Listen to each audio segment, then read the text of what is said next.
Yo, what's going down, y'all? It's your homie Jay Green right here. I got my man Barry in the building. We are Mission Movie Reviews.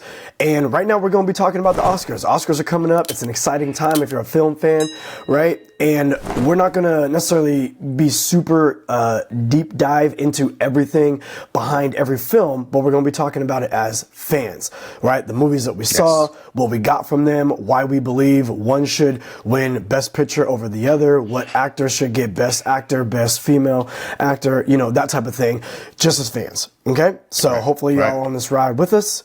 Let's jump in. Let's do it. Let's do it. So what do we want to break down first? We want to break down cinematography, the look of the films. Yeah, let's do cinematography first. Yeah, let's just do that first. Cinematography. Yeah, let's go for that one. All right. Now, just to be honest, everyone out there, we haven't seen all these films. I know you can relate to this, but we know enough of them that we feel, hey, listen, let's see if we can determine who's going to be the winner. See how good we are, you know, without choices. And then next week we'll go ahead and see how many we got wrong and how many we got right. So you know, stay tuned. So right now, like Justin said, we're going to start with cinematography. I'll hit it off. I would say for this one, I would want to go for, as much as I love Sinners, I'm a big fan of Sinners. We can get into that later. With her name is Onan Darad Akopal. I'm going to say Frankenstein for cinematography. Everything that was supposed to be cold looked cold. Everything that was supposed to be dirty felt dirty. You know, and anything that felt like warm was very, very warm. So every environment that the actors were in, every environment that was created, the cinematographer did a really good job to kind of, you know, make you feel what the characters are feeling in that moment or in that place or in that environment. So I say Dan Loston will probably be the one I see may get this cinematography award, the Oscar. Yeah, I agree. Frankenstein was a beautiful film. I can't remember if, because that was a Netflix original, did they put that in some theaters or was it just on Netflix? It was in theaters for 2 weeks and then they dropped it on Netflix. Yeah, that's definitely a movie that it was gorgeous to look at, and I feel like they should have did maybe a little bit more of a push for it in theaters. I agree. You know obviously, they only put it in for 2 weeks just so it could be, you know, nominated, but should have given we know what that's about, right? Just throw it in there to get nomination. I know that was like, what's up? But yeah, that was great. I'm going to go with Sinners. And the reason I'm going to go with Sinners, multiple reasons I could. It's never just one reason with me, right? One, that movie was gorgeous. Right? Just the texture of that film. And mainly because they shot on like large format. So not only did they shoot it on like, you know, IMAX, 70 millimeter, Panavision, these types of things, but it was also a female DP, and it was Autumn Arkopa, who's actually married to Adam Arkopa, which on my channel, Green's Justin Green 83, also Green Screen.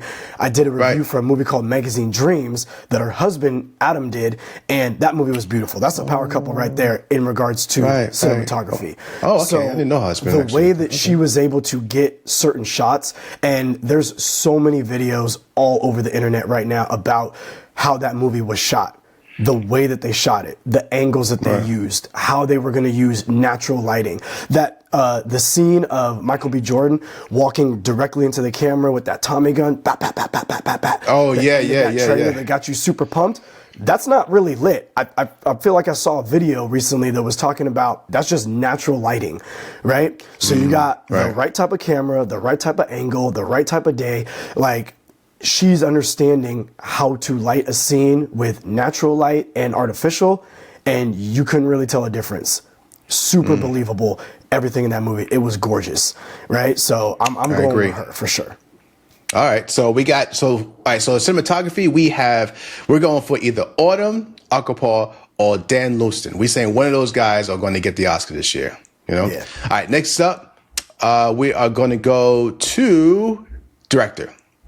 Best director. Let's do best director. All righty then. So for best directing, right? This is what they have. Okay, this is what they have. So they have Chloe Zhao for Hamnet. They have Josh Safdie for Marty Supreme. PTA, Paul Thomas Anderson for One Battle After the Other. After Another, excuse me. Then you have Sentimental Value by Joachim Trier, I think his name is. Sorry if I messed that up. And Sinners, Ryan Coogler. So, I'm going to say Ryan Coogler should get Best Director. And I tell you why. Because all right, the way the movie feels and where it goes and how it goes, you are always in the environment. Like, you're always in it. Even when it goes into the whole vampire deal, it makes sense. Just having, a period piece in the South, with, these characters, going in one direction, just wanting to open up like a club in the barn, right? I know there's another term for it, but I just can't think of it right now. Excuse me. So, and pretty much that's what they want to do, and other characters and how they intersect with that. Then all of a sudden you just veer left into like a horror movie. That's a feat. Because it's not just linear like most films are. You see what the story is, and that's where you're going. You're going to see how it ends. This one is like, yeah, this is where we were going. Then all of a sudden, someone comes in between it and says, oh, we got to go to another direction, and you're all on the ride. And in fact, it actually entices the entire story, So I think that my pick would be Ryan Coogler, Best Director for Sinners. Yep. I'm going to agree with the Ryan Coogler pick, and I'm going to kind of piggyback off of some of those thoughts of like storytelling. So all the directors here clearly are at the top of their game. There's not even a question, right? Right. Now, as I said before, I haven't seen every single film, so I can't say that Hamnet and the direction of that movie is better than Sinners per se. Chloe Zhao is amazing. She's already won Best Director, if I'm not mistaken. I think it's for Nomadland, maybe, right? With Frances McDormand. Anyway, but the reason why I would say Ryan Coogler over everyone else is just because of the complexities of shooting twins, right? Every other film is that has its intricacies and all that sort of stuff, which is great. Every other director is getting amazing performances from their leads, which is dope. They're telling awesome stories, which is phenomenal. These are all things to be praised for sure. But throw in shooting the same actor in portraying different people, you dig? And each of those people, Smoke and Stack, have a different backstory, as it were. So now you throw in all the things that Ryan put into the story in general. Again, story that could be without vampires. It could just be some knuckleheads trying to get up in the spot, you dig? Right. But it's vampires, transcending genre, all of that. He wrote this damn movie, you dig? So put that into the mix, and then now you got to shoot it with twins and all the complications that come with that, you dig? So to be able to do that is that much more complicated. And so to be able to give us amazing performances, wonderful through line, phenomenal narrative, great look, and something that lingers with you and that we're still talking about from the beginning of the damn year. Exactly. Last year, that movie came out early last year, and we are still like on this guy's jock about everything that went into this movie. That's right. Like, what do you want? Like, it's Best Director. Get out of here. It's done. Yeah, it is. Yeah. So Ryan Coogler, Best Director for us. Phenomenal. All right. So next up, we are going to hit up. Let's see. Let's go supporting role. All right. So let's start off with actress in a supporting role. So we have Ellie Fanning for Sentimental Value, Inga Isdottir. I'm just going to tear her name apart. So it's Inga, Sentimental Value again. All right. Amy Madigan, Weapons, Unami Masako for Sinners, and Teyana Taylor for One Battle After Another. Now, I feel in this one, this was a little hard for me. It was really between two people. To me, it was between either Amy Madigan or Teyana Taylor. And I really want Teyana Taylor to win. I'm just going to be honest, okay? But I'm thinking they're going to give it to Amy Madigan. Why? Because Amy Madigan's character in this one was just shock value. Like, she stuck with you. If you don't remember anything about that film, you remember her. Just, it was her costume design, what her character was all about, the mystery that she held through the whole movie until you figure out who the hell she was. In the other films, you pretty much know who these people are, and you're just kind of figuring out, okay, how they're going to end it or where they're going to go. But with Amy Madigan's character, you knew kind of what she was, but you didn't know everything until the very end. And on top of that, just her having these kind of like two faces on who she was and who she was hiding, who she was, the face that she was, portraying. And I think the costume, of course, helped with that, because she was like, whoa, like this is an odd woman. But, it was, she played a role much deeper than they were showing her persona to be as a character. And I think she really sold that, especially toward the end. So, I think they're going to go for Amy Madigan in Weapons. Yeah. I would say I too would love for Teyana Taylor to get it, because I think that while Teyana Taylor is maybe not like a lifetime actress per se, she is just has so much talent in all areas of life. She's so talented. And I did a review on my channel years ago for a movie called 1 in a Thousand, if I'm not mistaken. And it was like, she was playing like a single mom or someone who gave her child up for adoption or something like that, and then like got him back. But she was really great in that film. And I've seen her be great in movies, and she was phenomenal in her role in One Battle After Another. But she was not in it for that long. You dig? And while she definitely had some layers to her character, maybe that character could have been played by just about anybody. She did a wonderful job with it. I personally, while I love Teyana Taylor, I would give it to Amy Madigan. And the reason I would give it to Amy Madigan is because from the moment she was on screen, there was a mystery to her that you felt through her performance. And there was also a nervousness around what her character was or wasn't going to do. And when she went to a certain level in that film, you're kind of terrified, because she doesn't seem like a threat, but she portrays herself as a threat. You feel that threatening nature, even though she's not really like doing the activity that would be threatening. Hence Weapons, right? And so that's what I feel was like so dope. Not to mention just the caricature of who she was playing. The way that she played that character, the fearlessness, the intimidation, the look in her eyes and the intensity. I felt that ish, and I just loved her performance. She was so dope, right? So I'm gonna go with Amy Madigan for sure for Best Supporting. I thought she was great. Yeah. She always kind of made me feel like off kilter when I was watching the movie, and I think that is a great performance when you're just feeling like I don't know what's happening here. Like where's she going? Who is she? Like what's happening? So she did a great job with that. So we're saying Amy Madigan for Best Supporting Actress. Next one is going to be Best Actor in a Supporting Role. We have Benicio del Toro in One Battle After Another, Jacob Elordi, Frankenstein, Delroy Lindo in Sinners, Sean Penn, One Battle After Another, and Stellan Skarsgård, Sentimental Value. All right, this one is going to be an easy one for me. I'm sorry, but Sean Penn killed it. Sean Penn was the creepiest man all year. He just brought another level to like just a bad man. Just to be simple, a bad man. And not even that complex. You just saw what he was. And you know what's really creepy about him was that a lot of us can relate to that and seen that, or maybe unfortunately came across people like that.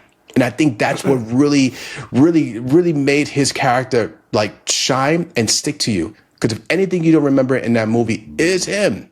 All the way through. And I think that him playing the role that he did down to the walk, not only, what he was as, the character and how despicable he was as a human being, but I love the fact that Sean, and it made me laugh at times, because I know Sean was like, you know what? Not only am I despicable, I'm going to have a despicable walk. I'm going to have a fucked up walk, to show that I'm just so fucked up, I can't walk straight. And I love the fact that he did this kind of staunch kind of walk, and he walked like a cardboard.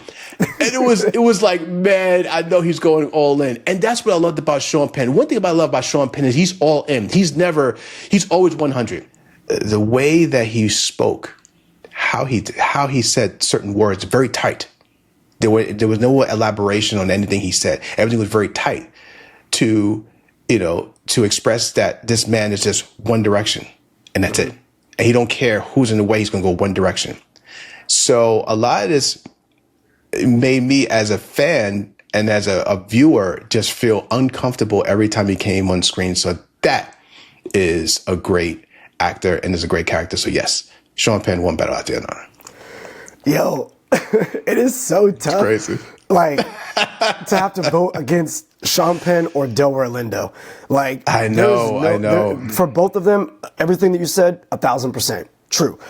Delroy Lindo, the same shit, dude. When he first pops up in Sinners, there is no time in that film. Delroy Lindo is GOAT status to me in general. I love seeing him every single time I see him. It's tough. Delroy Lindo is phenomenal, right? And in Sinners, there is no point in time where I see Delroy Lindo, right? I can't remember his character's name off the top of my head, but I see him in that film. When he's telling stories, I feel those stories. I'm engulfed in what he's trying to tell you and the world and the pictures that he's trying to create with his tonality, his facial expressions, his mannerisms. You dig what I'm saying? So he is phenomenal.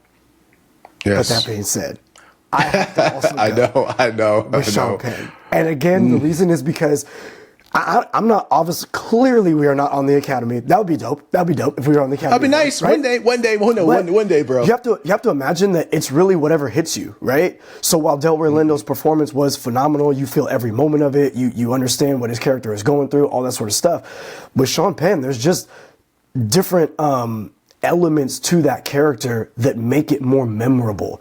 Different elements that you have to imagine might have been the actor's choice to making him Sean Penn. You feel me? Right. You think back in the day, right? There's a lot of racial elements clearly to this film. You dig? And you think back in the day, while white people were obviously thinking that black people were less than nothing, right? Right. Three-fifths a man. Slave owners still slept with their slave black women. You dig? Yes, and so when Sean Penn goes up to Leonardo DiCaprio in like this convenience store or whatever like that, and he's like, "Do you like black girls? I love them." Right? He detests people of color. You can tell everything about that film showcases his character, but the way that he's like so like in love with Tiana Taylor's character is mind-boggling. Right. But he plays it so well, and you're like, He that's does. what makes him so terrifying. It's so crazy that someone can love and lust for someone that they hate so much, and he portrays that so authentically. He does. I have to go. Yeah, I agree. And it's something here, just one more thing about Sean Penn's character that's very true in life. A lot of those guys are the masters of compartmentalizing people. You know what I mean? You see that in sports. They'll call you the name, but they want their kid to have an autograph from you. They are just the masters when it comes down to compartmentalizing people, and that is what he did. That to him in his brain it was two different worlds, and it just didn't work. It's a psychotic. So, but yes, he did a great job. You're right. He hit it on the mark. All right, next one up is going to be, let's see, what's next? So we're going to go to actress in a leading role, right? Actress in a leading role nominees are Jessie Buckley, Hamnet, Rose Byrne, If I Had Legs, I'll Kick You, Kate Hudson, Song Sung Blue. Kate just be showing up. Like that's one actress just be showing up. You don't see her for years. Next thing you know, she pop up and then she nominated. I'm like, where's she coming from? I gotta give her props for that. And then we have Renate Rensby, if I said that right, I'm not sure, with Sentimental Value, and Emma Stone Begonia. Now, like we mentioned earlier in this, in this, that we didn't see all of these.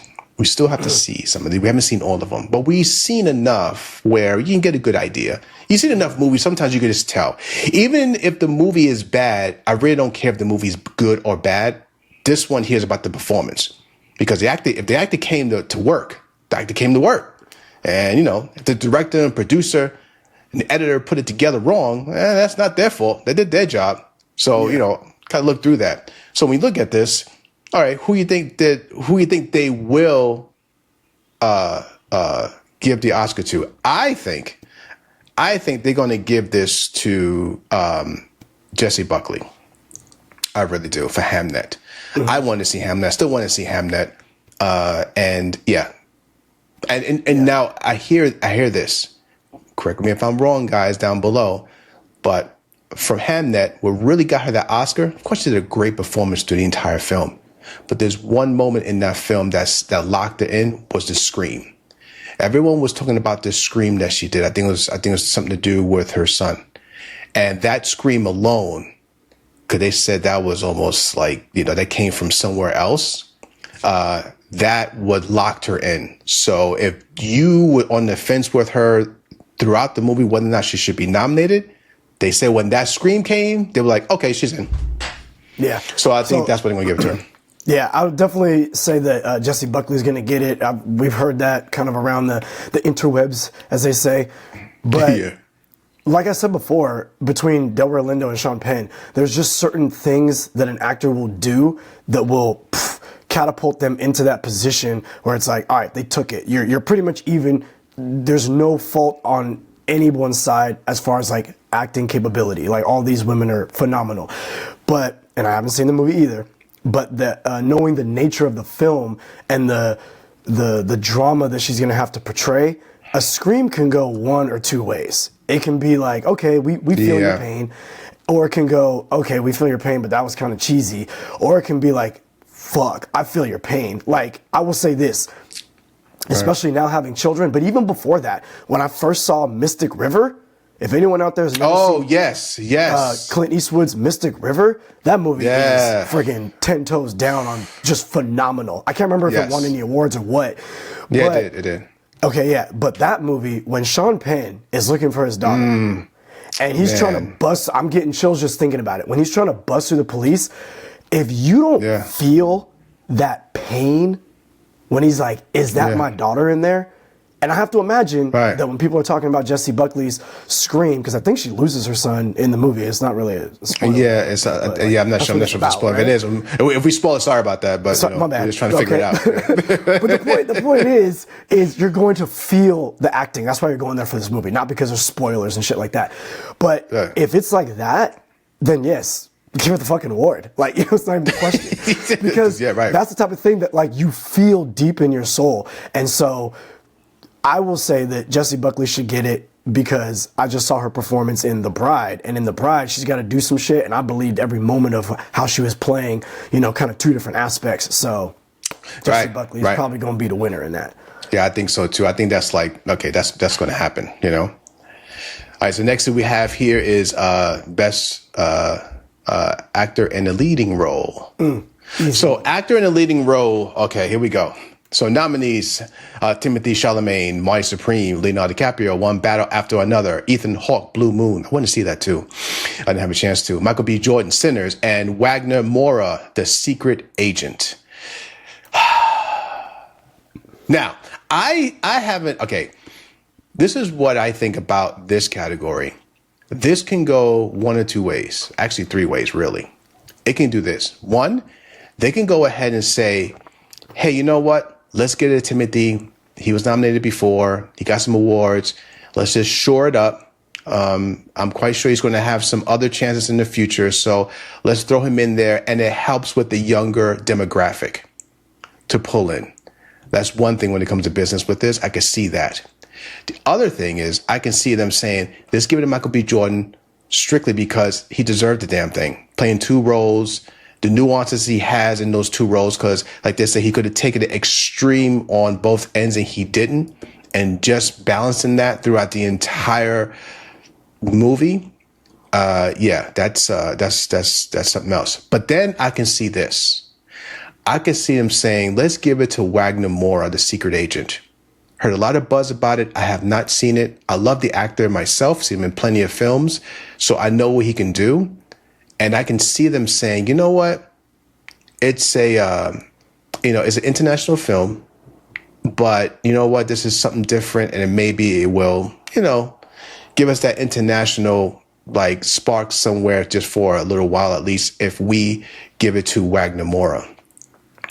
So what I'm going to say, in short, is they're going to give it to Michael B. Jordan. They can't deny that, man. Everybody knows it. Come on now. Come on now. Think of it this way. Think of it this way. How many of these actors right now, people are talking about their performance at all, about what they did during the process of the film? No one. They're just talking about the film itself. They did a good job. But no one is talking about, Michael B. Jordan had to do this, or this actor had to do this to do this. No one's talking about that at all for anyone else but Michael B. Jordan. And if that's the case, and you don't see the genius in that, I don't know. So I could say, Michael B. Jordan, I'm going for him. I think they're going to give it to him because you know what? Michael B's going to be here for a long, long time. So let's do it. And he hits the young demographic as well. So they don't have to give it to Timothy. So I'll say that. Yeah. That's me. I will say this. Clearly, it's a 3-horse race, right? You got You got Timothy Chalamet, the great Leonardo DiCaprio. Love this man. And you got Michael B. Jordan. You dig? I love all three of them. Timothy Chalamet is a phenomenal actor. I just recently watched A Beautiful Boy with him and Steve Carell, right? Uh-huh. You've seen Dune. You've seen other movies that Timothy Chalamet has been in, and he transforms into those roles. Same thing with Leonardo DiCaprio. He transforms into those roles. Michael B. Jordan hasn't had he's definitely been around for a long, long time. There's things that you'd be like, oh snap, I forgot he was in Hardball with fucking Keanu Reeves back in the day. You know what I mean? Oh yeah, that's right. The Wire. He's been around. Right. Michael B. Jordan is he's put in the work, but he's also Ryan Coogler's muse, if you will. So he's been, let's say, underneath one of the best directors working today. So he's going to continue to just get better and get better as he's been putting in the work. I will say that Michael B. Jordan over everyone else. One, for the complexities of the role. Him being able to play two different characters extremely well. And again, he's the same person playing two different characters extremely well is no easy feat. So we're not just talking about how do I get the right emotion? How do I stand in the right way? How do I make the right facial expressions? He's trying to play off of someone who's not there. He's trying to remember what was my expression? How did I say this particular thing? And then have to say it again. And it's like a little bit of different time. The lighting's got to change. All these different things that can distract an actor, like they distracted Christian Bale, Academy Award winning actor on the set of Terminator Salvation. We all remember that rant. Oh, good for you. We remember that shit. You know what I'm saying? Right. Yeah. It's easy. It's easy to get lost in the moment and get distracted and all that sort of stuff. But he did that shit so freaking well. You dig what I'm saying? And I love Leonardo DiCaprio's portrayal and his performance in One Battle After Another. Very good. I loved Timothy Chalamet and what he was doing in Marty Supreme. But also, if I'm judging off of the character, he's not really doing too much other than being just a fast-talking jerk who's causing problems for everybody. So, is he really that layered? Not really. You know what I'm saying? Oh, that keyword layered. You're right. Layered, right? Not really. He didn't have much to do other than just win what he wanted to win and get where he was trying to go. You feel me? Right. Michael B. Jordan, he had two different people with multiple layers on each side of them that he played extremely well. He is the best actor of the year. That's it. That's it. Nice. Done. Michael B. That's right. Michael B. Done. Killmonger. That's what I'm saying. So, Creed, if they don't give it to him, what's up? So, hell yeah. Let's do I'm it. the king now. So, all right. So he's the guy for us. So we're going to say Michael B. all the way. All right. Now is the big dog, or one of the big dogs, actually movie of the year. So I'm going to scroll down to movie of the year and, say best picture. All right, so this is the nominees. I always kind of like the fact they have 10 now when they did this years ago. I kind of like this. Begonia, F1, Frankenstein, Hamnet, Marty Supreme, One Battle After Another, The Secret Agent, Sentimental Value, Sinners, Train Dreams. All right. So it's one of two ways with this one, I feel. So I think, number one, Sinners should get it. All right. I think it may go to One Battle After Another. And I'm going to tell you why for each of them. Number one, Sinners should get it just because of what it did. Now, I'm a filmmaker myself. I love the action, sci-fi, fantasy, and horror genre, obviously, right? But it's a genre where we could put other genres in it and it still be the genre. We're the only genre that can do that. Ryan Coogler knows that.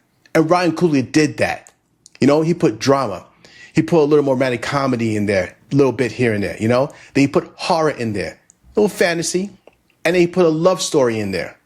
He put everything in a film, and it worked. And on top of that, as we said about Michael B., Sinners is the only movie that has a scene, right?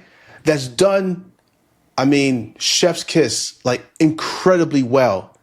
That not only struck the nerve of movie lovers, but also music lovers. I mean, it just struck a chord with a lot of people in that scene. And it's the only film. It's the only film that has a scene that people are talking about. Think of it that way. Every time you hear about a movie that people love or is nominated for any type of large award, Oscars or whatever, they always bring up a scene that locked it in. Like, yo, you got to see it. Oh, that's why I got it. Sinners has that. No one else does. Everyone has it's a culmination of a lot of things. Sinners says, that scene alone, the execution was freaking phenomenal, was incredible, struck a chord with everybody, was beautifully done. And that's why I say Sinners should get it. Though I think that One Battle After Another is probably going to get it. And I'm going to be quite honest with people out there. Say what you will, peeps. It's because of what the Academy is made up of. Who can they relate to them? Who can they relate more to? They can relate to One Battle After Another. Oh, BTA looks like me. Oh, I know these people. I was back then. Oh, I know how this was back then. Oh, how it could be. Oh, I know a guy like that. Oh, I know a person like that. Oh, yeah, I know my sister's like that. Oh, you know what? Ding, I'm going to choose that. Not seeing the true genius of Sinners. Oh, I don't really know anyone like that. Yeah, I know that's the other side, that's their history. But, I know some people, I heard about it. I know the history, but, I don't know anyone like that. All that comes into play. I'm telling you, just to be honest, it does. And that's why I think One Battle After Another is going to get it, but Sinners should get Picture of the Year. And as Justin mentioned this earlier in this, since last year, was it last October or something like that it came out? No, I'm sorry. I think it was earlier. March or something like that? Like February? I think it was February, right? Yeah. I think so. February. And we're still talking about it, and people still pushing it. Yeah, okay, so anyway, I don't want to rant on forever, but Sinners, yes, is my choice. Yeah. So Sinners is my choice as well. I loved One Battle After Another. You know what I'm saying? Marty Supreme, whatever. Right. Sinners is my choice because, one, it's a movie that is stuck with everyone. Everyone is talking about this film. Everyone that saw it, for the most part, I can't say everyone, but most everybody that saw it obviously loved it and enjoyed it. You dig what I'm saying? Most of the time, you'll hear people talking about Oscar season is like your maybe October's, November's, definitely into December is like Oscar season. This movie came out in like damn near the beginning of the year and was talked about throughout the entire year and still today in like early March. You feel me?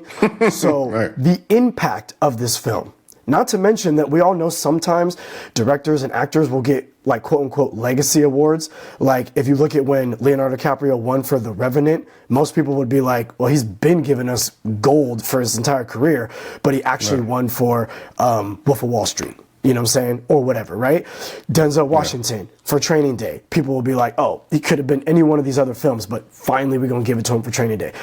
Whereas in this film, the amount of layers that were in the movie, right? Like Barry was saying, there's multiple genres and multiple elements that are put in this film. This film transcends a vampire film. It's about more than that. What I will say is this. I think the one thing that could clinch the Best Picture win for Sinners is the fact that if we look at the Oscars and the Academy, and we've all heard it's so whitewashed and it's this and it's that, you know what I mean? Things are changing, right? Minds are opening. But when you look at One Battle After Another, that movie is very like on the nose. You dig?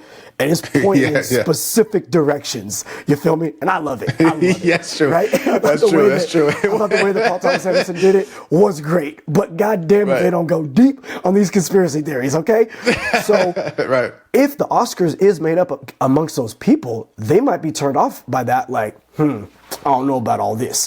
Whereas with Sinners, I was just recently watching a video from this dude doing like, a video essay and whatever, super dope. I can't remember his name right now. But he was talking about how Ryan Coogler is so good at being able to put those elements in a film, but yet still sell it to the masses.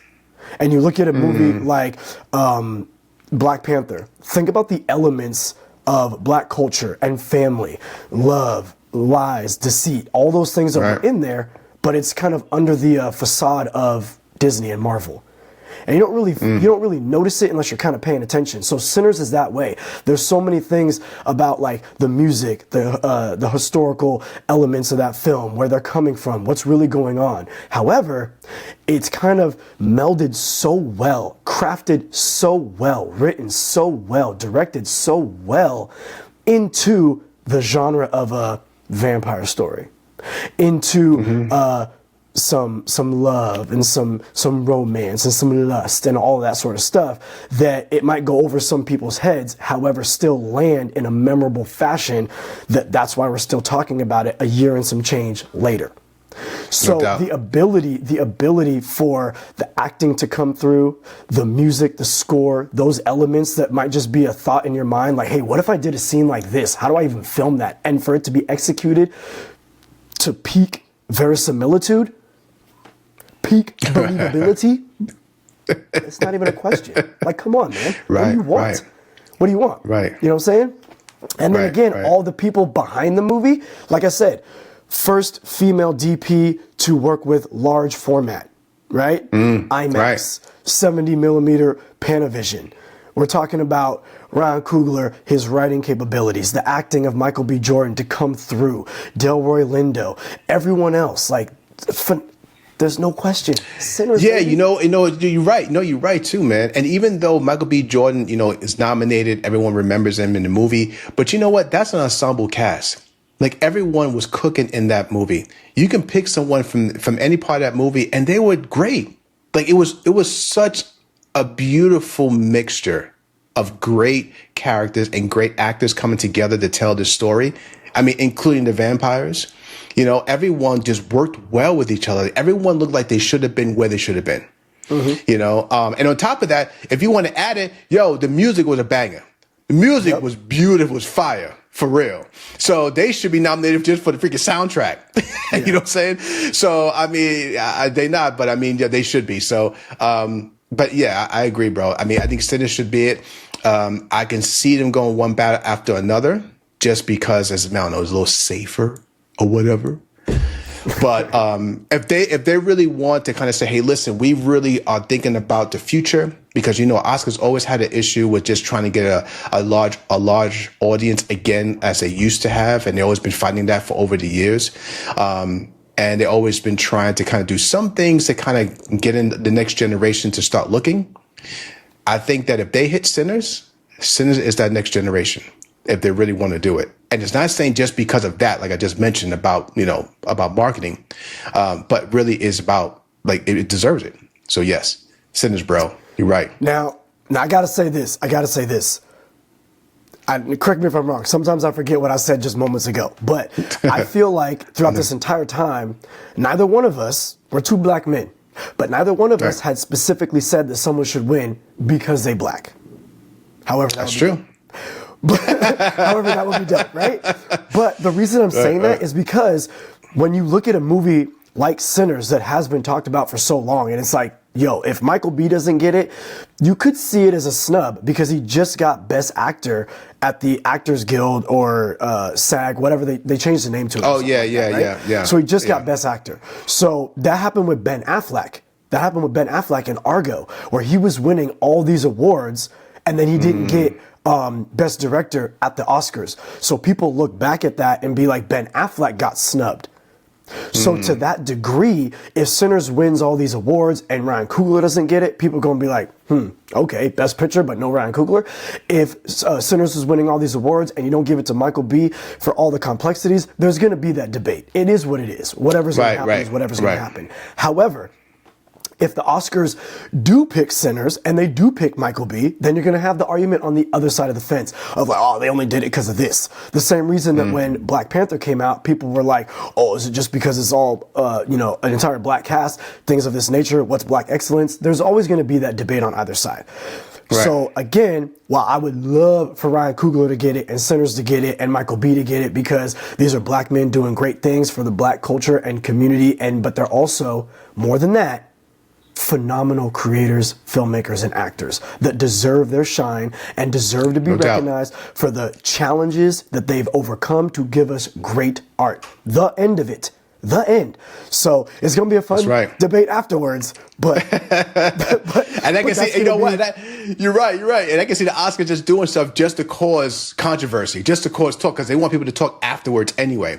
Yeah. So that's why you can see us. That's why we say what we say, guys, is that, you've seen this in the past. If anyone's seen the Oscars over the years, you know how they do. Sometimes they just throw a wrench in there for people to talk afterwards. You know what I mean? So that's why we say, listen, we know Sinners should win. I understand if one battle after another wins. I'm not mad at it. Like, if it wins, I'm not mad because it's a hell of a movie. It's an incredible film, no doubt. It deserves it. But, I'm leaning more on Sinners. It's just more complex, man. It's just more complex, man. I'm sorry, but, and you know what? I just got to add this to a lot of these films. And it's not a stub on the films. I'm not trying to say anything bad about the film. It's not at all. But when you look at any film, any actor in the film, for example, right? And when you look at the actors in the film, if the actor, to me, because they're an actor, are not acting too much out of their own personality, it's not acting as much. If they are acting, they're doing a role. But if they're not out of their personality, their normal personality as much, then you're not really pushing the envelope. You're doing your job, you're getting paid. Okay, cool. And, you do it, and your movie happens to get nominated. Well, it's not, you don't control that. It just happened. But when you look at, okay, being nominated for something, is it really pushing it? Are you really doing this? You know what I mean? And I just have to add this too. I got to add this too. I'm tired. As we know, we love fantasy. We love action and everything else. We need more action films, more fantasy films, more sci-fi films nominated for the Oscars, because to tell you the truth, it requires a lot more pre-production, a lot more safety regulations, a lot more physical prep from the actors, and they never get any type of notoriety. Like you look at a horror movie, those poor actors, they have to go through all of this screaming and blood on top of them and running through things. And, the crewmen have to be physically fit just to kind of keep up with everything that's demanded in that set. You look at a Marvel film, the hell with the Marvel films alone. If you look at the BTS behind the scenes on those, just to do that, just to kind of get that across the line into the theaters and to create a narrative that not only, of course, is fiction, but to make it where you believe that this is real. You believe and are inspired by these fake characters. That in itself is a feat in writing, directing, and producing. Not just sitting around in a suit talking at a bar and I get an Oscar. I'm sorry. It's just the way it is. It's truth. You know what I mean? Because I've done it for a while, not on a big scale. It's not like I'm some big Hollywood person. I'm not. But do one. And then you see what I mean. So we always say this should put them a little more. And I'm happy that stunt performers are going to be in the Oscars. So thank goodness on that. Thank goodness. Because those people deserve it for all these years. So I just had to put my 2 cents into that. I love the Oscars anyway, but I'm just saying, just need to add a little more to it. That's all. Yeah. Real quick, promises real quick. Last thing I wanted to add is that when you look at One Battle After Another versus Sinners, One Battle After Another, while it's great, you're going to see Leonardo DiCaprio, Benicio del Toro. They're phenomenal. That's probably, and Sean Penn, those 3 characters is what you remember the most and feel the most about the film, right? Yes. Well, the film is great. It's those characters. When it comes to Sinners, we're talking about Michael B. and other performers, but the movie is actually being highlighted. And the craft Good point, brother. movie is being highlighted more even more than just the actors or the characters. Very true. Good We're talking point. Best Picture. Good point. Movie. Over That's the actual stars. right. The movie itself is the character, like just the movie in total. Yes, that's very true, bro. Good idea. Good point. Good point. It's been a long one. That's a lot. But a good one. I know. I like this. I love this, bro. We got to do this every year. We got to do this every year. There's so much to talk about, man. We can be here forever. So anyway, out there, hey, people out there, go ahead. If you made it this far on this, thank you so much for the support. Thank you so much. We thank you all for all that's been following us since we started, because we just started this a couple months ago. So if you're with us, thank you so much. We plan to do much more, even some live broadcasting. So keep an eye out for that.